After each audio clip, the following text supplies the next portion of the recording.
గట్టిగా మాట్లాడుతాను, ఎవరు కదలొద్దు, కూర్చోండి. నిజామాబాద్ అంటే ఏంది? నేను ఇన్నిసార్లు అంటున్నాను, నిజామాబాద్ అంటే ఏంది? నిజామాబాద్ అంటే ఏంది? ఏంటి నిజామాబాద్ అంటే?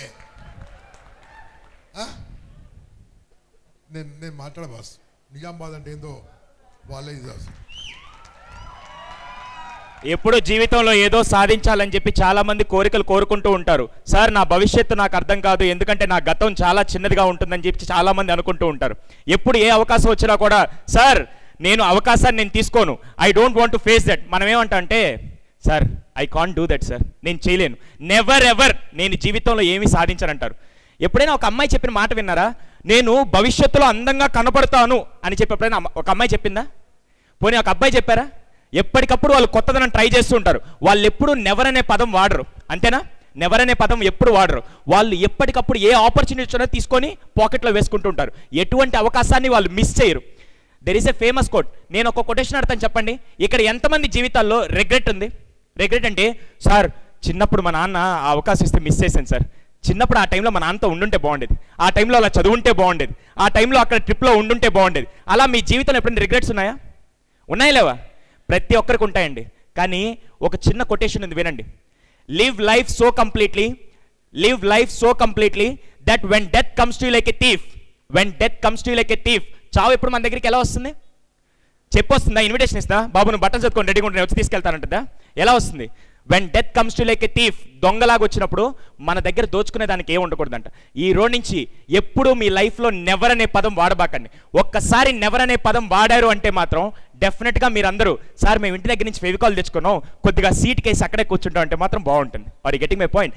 Never ever use the word never. ఎందుకంటే ఇలా కనుక ఇగ్నోర్ చేశారు అంటే, అదే నేను చెప్పేది, నెవర్ ఇగ్నోర్ ఎనీథింగ్. ఇగ్నోర్ చేస్తూ పోతే ఏదో ఒక చిన్న అవకాశమో పెద్ద అవకాశమో పోగొట్టుకోవాల్సి వస్తుందండి. గుర్తుపెట్టుకోండి, చిన్న విషయం కావచ్చు, పెద్ద విషయం కావచ్చు, ఏ అవకాశం వస్తే ఆ అవకాశాన్ని ఎప్పటికప్పుడు అందిపుచ్చుకోవడానికి ట్రై చేయండి. నాకు తెలిసి ఒక అబ్బాయి భరత్ జైన్ అని చెప్పేసి ముంబైలో ఉంటాడు. తను చేసే బిజినెస్ గురించి మీకు చెప్తే మీరందరూ షాక్ అయిపోక తప్పదు. ఇవాళ కావాలంటే మీ దగ్గర స్మార్ట్ ఫోన్స్ ఉన్నాయి, ల్యాప్టాప్లు ఉన్నాయి, కావాల్సి వస్తే కంప్యూటర్లో సెర్చ్ చేసి చూడండి, గూగుల్లో సెర్చ్ చేసి చూడండి.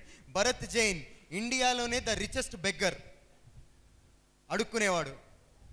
నెలకి 75,000 రూపాయలు సంపాదించుకుంటాడు. ముంబైలో ఒక ప్రైమ్ ఏరియాలో 2 సింగిల్ బెడ్రూమ్ ఫ్లాట్స్ ఉన్నాయి, ఒక్కోటి 80 లక్షలు. చేస్తున్న పని చిన్నదా పెద్దదా అని ఆలోచించడం మానేసి ఎప్పుడు అయినా సరే మీకు ఒక ఇంట్రెస్ట్తో, ఒక కసితో, ఒక జీల్తో వర్క్ చేయడం నేర్చుకోండి. Never ignore any opportunity.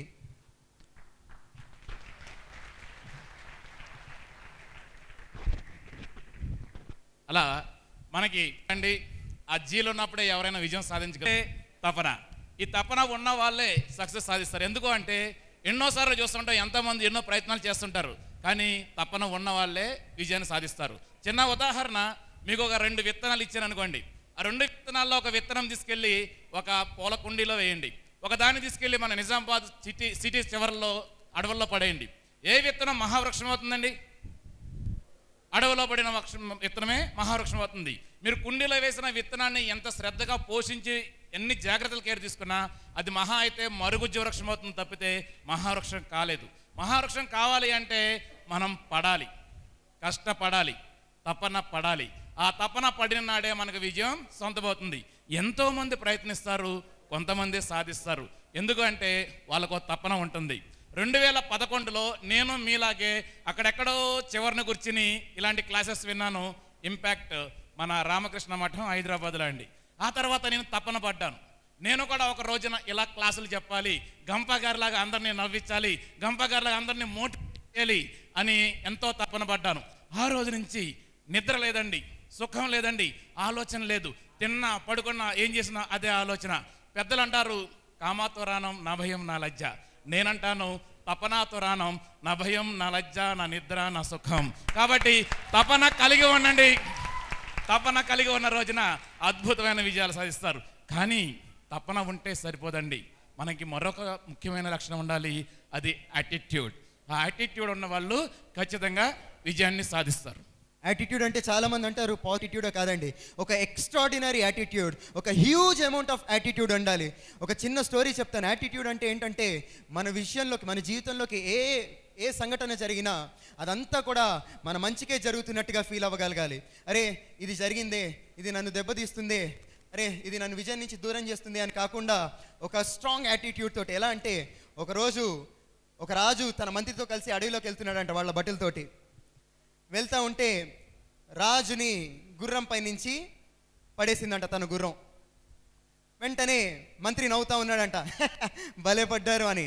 రాజు కోపం వచ్చింది, ఏంట్రా నేను పడుతుంటే నీకు నవ్వులాటగా ఉందా అని ఇలాగ కత్తి తీసి టిచిక్ అన్నాడంట. వెంటనే తన బొటన్ వేలు కట్ అయిపోయింది. అలా కట్ అయిపోయిన మంత్రిని ఇలా బలంగా తోసాడట రాజు. వెంటనే ఒక గుంతలో పడిపోయాడు. రాజులు వాళ్ళ బట్టలతోటి వెళ్ళిపోయారు. కొంచెం దూరం వెళ్ళంగానే అడవి మనుషులు వచ్చి రాజుని ఎత్తుకెళ్ళిపోయి ఆ రోజు అమ్మవారికి బలి ఇవ్వడానికి రెడీ అయిపోయారు. ఓకేనా?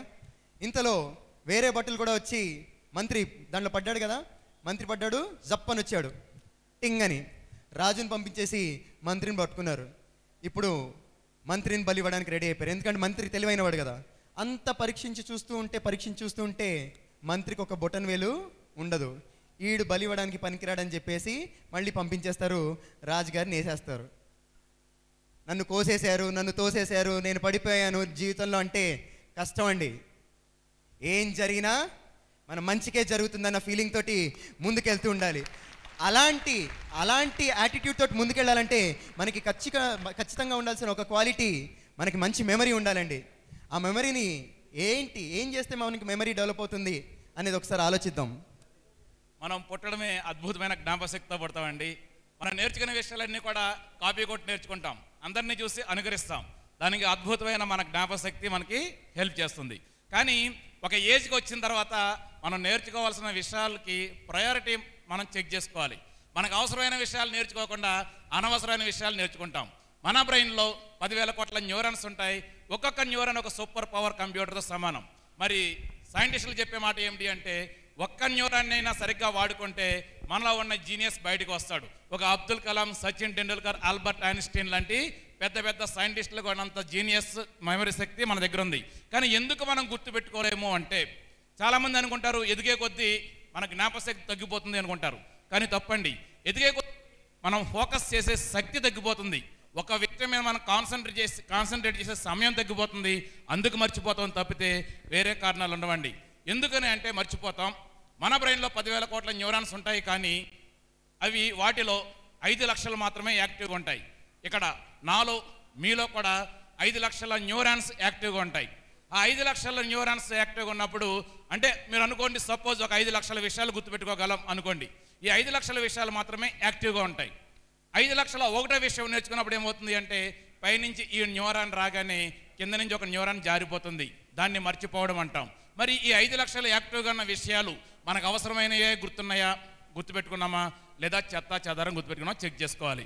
మరి సపోజ్ సమంత ఎవరిని పెళ్లి చేసుకుంటుంది? నాగా చైతన్య. చిరంజీవి 150 సినిమా పేరు ఏంటి? ఖైదీ నెంబర్ 150. ఇలాంటి చెత్త అంతా బ్రెయిన్లో ఉంటే మనకు అవసరమైన సబ్జెక్ట్ అంతా బయటకు పోతుంది. కాబట్టి మీరు ఎప్పుడు కూడా మెమరీని మీరు నమ్మండి. నాకు అద్భుతమైన మెమరీ ఉంది అంటే ఖచ్చితంగా ఉంటుంది. నాకు అసలు మెమరీ పవర్ లేదు, అన్నీ మర్చిపోతారంటే డెఫినెట్గా మర్చిపోతారు.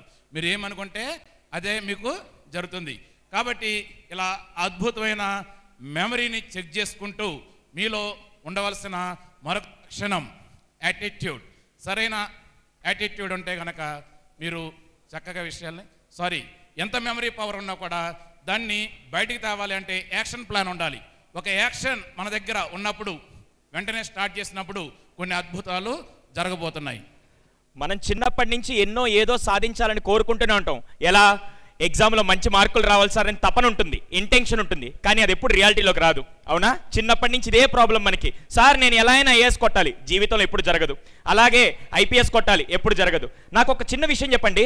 మీరు కూర్చున్న హాలు ఎన్నిసార్లు కట్టారు? మీరు కూర్చున్న హాలు ఎన్నిసార్లు కట్టారు?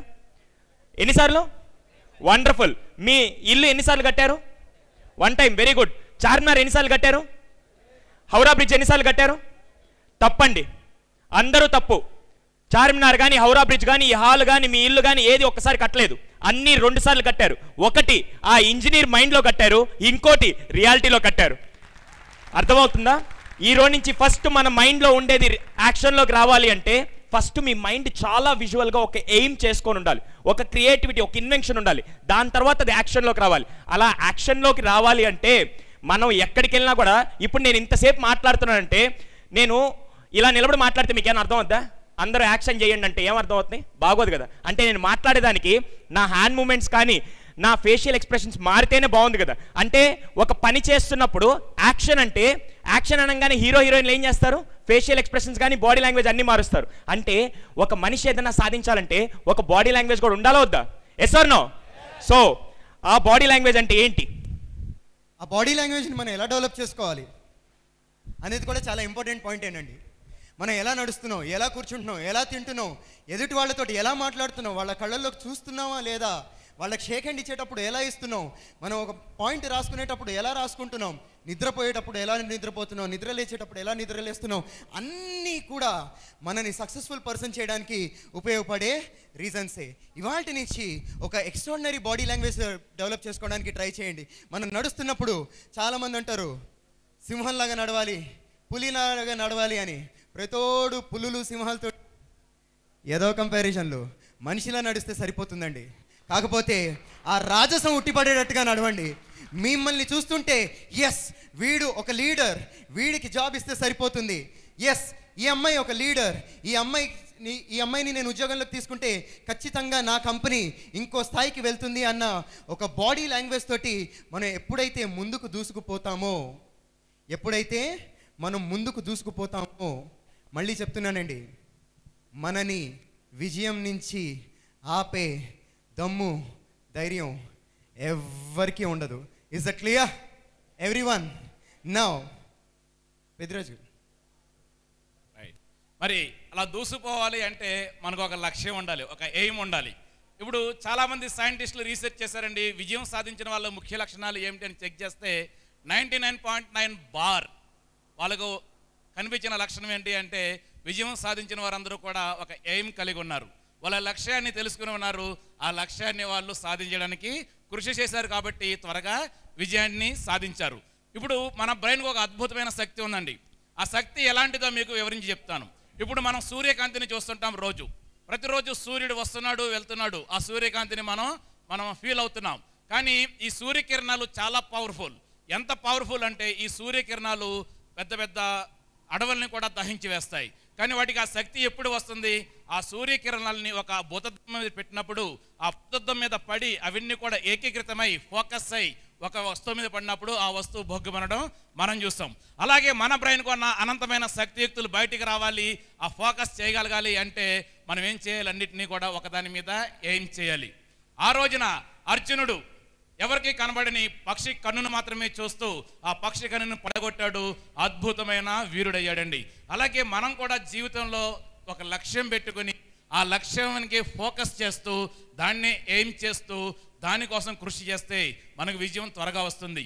మన బ్రెయిన్కు ఉన్న అద్భుతమైన శక్తి ఏమిటి అంటే మీరు ఏదైనా కోరుకుంటే ఆ కోరికను తీర్చడానికి ఈ ప్రపంచంలోని సర్వశక్తులు ప్రయత్నం చేస్తాయి. మీ కోరికను తీర్చడానికి అవి పనిచేస్తాయి. నమ్ముతారా నా మాట? నిరూపిస్తాను చూడండి.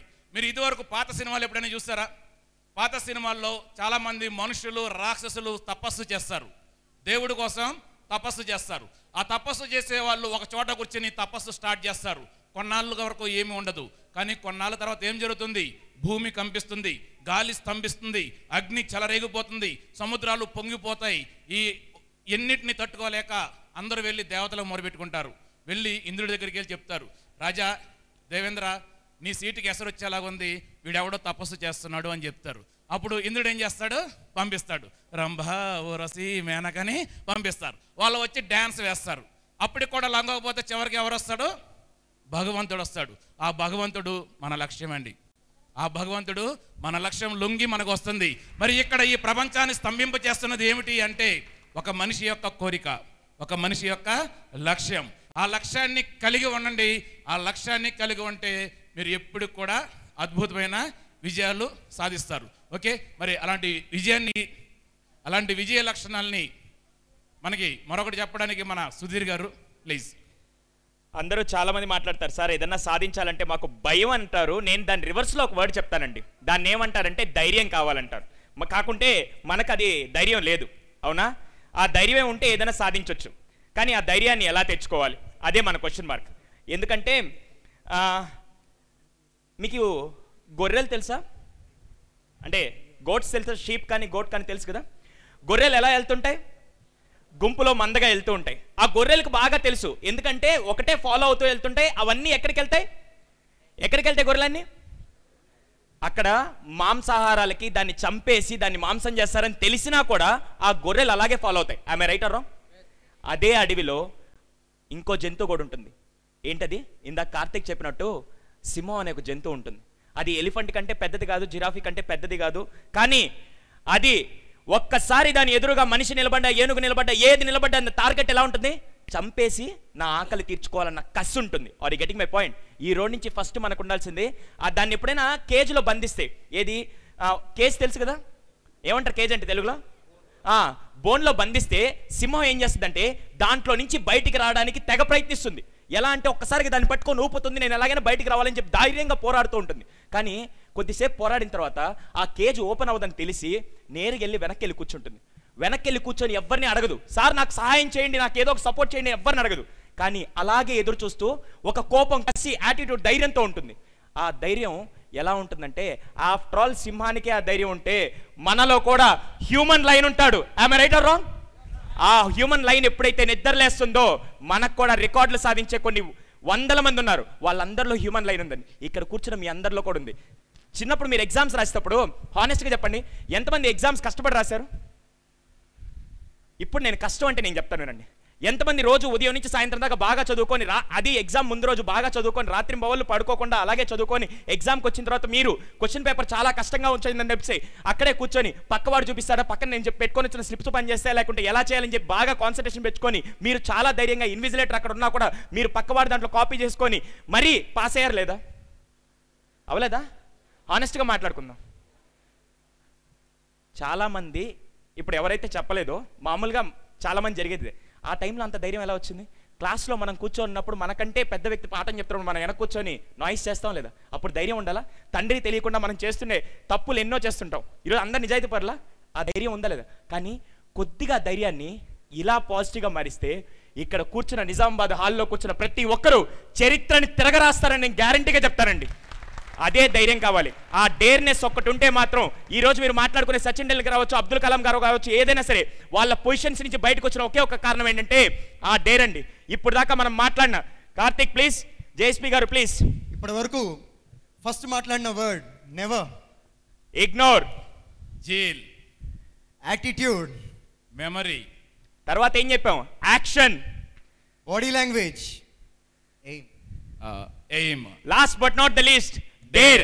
మొత్తం కలిపితే మన Nizamabad. Thank you so much.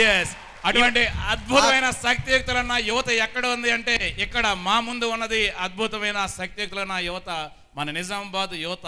మరి మొదలు పెట్టండి, ఈ రోజు నేర్చుకున్న వాటిని అప్లై చేయండి. డెఫినెట్గా ఒక రోజున అత్యున్నత తార శిఖరానికి చేరుకుంటారు.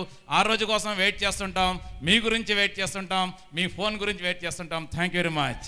దొరికిన అవకాశాన్ని వదిలిపెట్టకండి, దొరకని అవకాశాన్ని అందిపుచ్చుకోండి.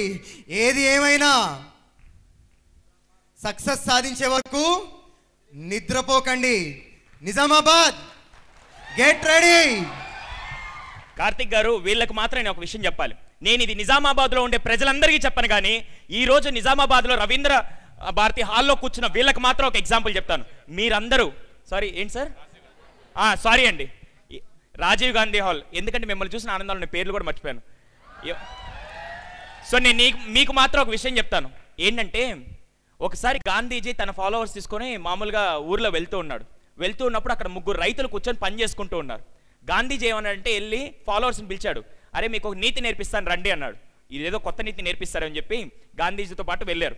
వెళ్ళి అక్కడ ముగ్గురు రైతులు కూర్చొని ఉంటే ఫస్ట్ రైతుని అడిగారు. గాంధీజీ కావాలని అడిగాడు. ఆయన పని చేసుకుంటుంటే రైతుని వెళ్ళి అడిగాడు, ఏం చేస్తున్నావు అంటే అప్పుడు ఆ రైతు వెంటనే, ఏమయ్యా పెద్దయినా నీకు కళ్ళు కనపట్టాలా, వయసుతో పాటు కళ్ళు కూడా పోయా నీక, ఆ మాత్రం తెలియట్లా నేను పని చేసుకున్నట్ట, నా పని చెడగొట్టడానికి వచ్చావు కదా అని చెప్పి అన్నాడు ఫస్ట్ రైతు. రెండో రైతు దగ్గరికి వచ్చాడు. రెండో రైతు దగ్గరికి రాగానే వెంటనే అడిగాడు, నాయన ఏం చేస్తున్నావు అని చెప్పి. వెంటనే ఆ రెండో రైతు ఏం చేశాడంటే, సార్ ఏం చేస్తాను సార్, పట్టుకుట్టి కోసం, అలాగే నా పిల్లల్ని నా భార్యని చూసుకోవాలి కదా, ఏదో ఒకటి కష్టపడుకుంటే నోట్లోకి 4 మెతుకులు వెళ్ళవు కదండి సార్ అని చెప్పి అన్నాడు. వెంటనే మూడో రైతు దగ్గరికి వెళ్ళాడు. మూడో రైతు దగ్గరికి వెళ్ళంగానే ఏం చేస్తున్నావు అనగానే ఆ మూడో రైతు వెంటనే, సార్ దేశానికి, భారతదేశానికి మొత్తం ఇన్ని లక్షల కోట్ల మందికి నేను అన్నదాతగా ఉండి అందరికీ 4,000 నోట్లో పోయేలాగా చేస్తున్నాను సార్, ఇది నేను చేసే గొప్ప పని అని చెప్పి చెప్పాడండి. ఈ రోజు అలాంటి మూడో వ్యక్తులు అన్నదాతలు ఎక్కడ కూర్చున్నారంటే భారతదేశానికి సేవ చేయడానికి ఈ రాజీవ్ గాంధీ హాల్లో ఇక్కడ కూర్చున్నారండి. Really hats off to you people. Thank you.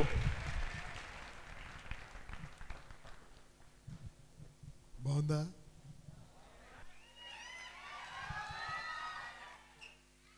Training programme can be present like this also. ఈ రకంగా కూడా ప్రజెంట్ చేయొచ్చు, ఈ రకం కాదు, అక్కడ తిరుగుతూ సరదాగా చేయొచ్చు. ట్రైనింగ్ అంటే ఎదుటి వాళ్ళకి అర్థమైతే చెప్పేదే ట్రైనింగ్.